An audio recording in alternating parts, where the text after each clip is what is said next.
from the spirit world. This has happened.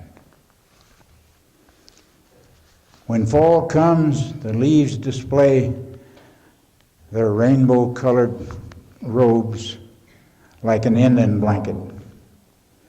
The leaves teach us to yield to death and to die gracefully. For death is the ultimate life experience.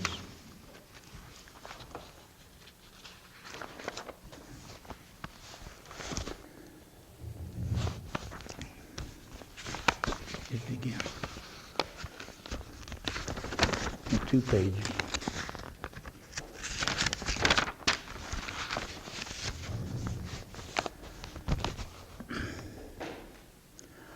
The autumn leaves are freed from their branches by the wind spirits of change.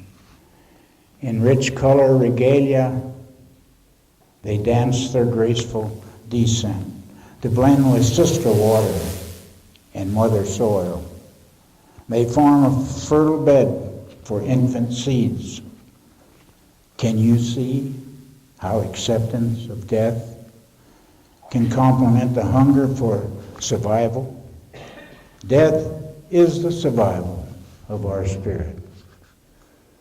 The mouse teaches us concentration and focus. If the mouse is occupied or preoccupied or distracted, it becomes vulnerable to the hawk's hunt. Find the focus in your life. Hear the drum. Look up from time to time, or you may miss the most important lesson of all. The wolf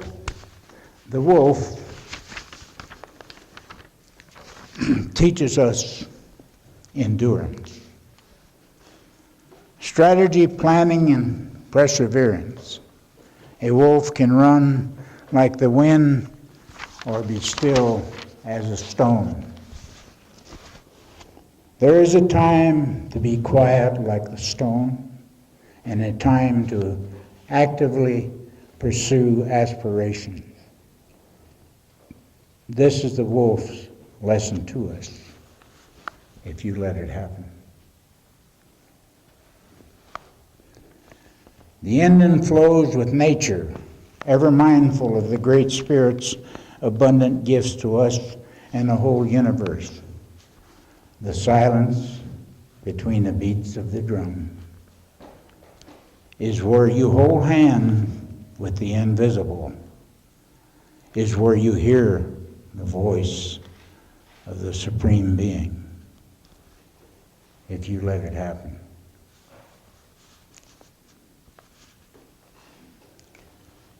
Turn your wingtips into the current of the invisible and enjoy the possibilities, the winds of change. Make them so that they benefit others if you accept this change.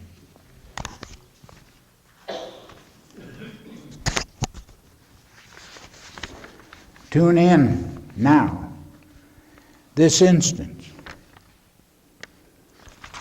Hear the silence. Listen. Now is for the listening experience. I invite you to put your ear to the pulse, to the drum of creation. Listen and hear the heartbeat of the universe.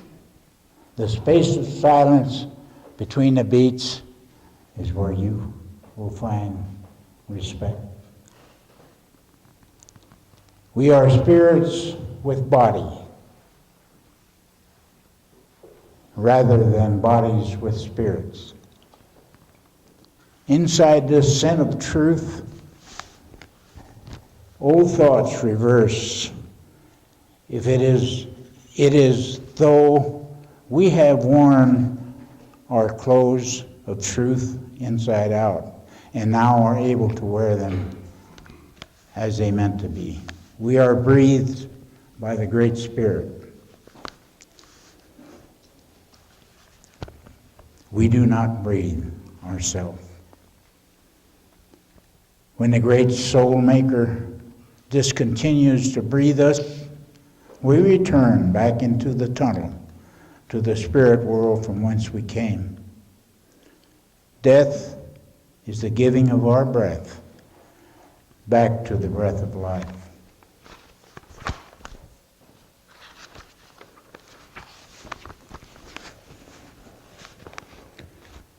Earth Mother is a source of nourishment.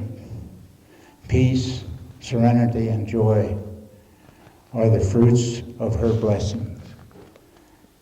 As we ground ourselves and achieve balance, we connect with Mother Earth if we let it happen.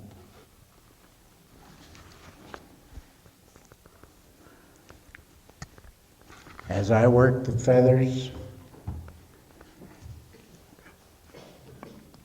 for the ceremonial bonnet, I separate the fibers of the feather. I notice the spaces between. Each opening has a story to tell. For it had been flown on the winds, touched the currents of cold and heat, of cloud and sun. It had seen it all. I wonder what the world looked like from a feather's point of view. What injury had caused the frayed edges? What splendor did feathers see?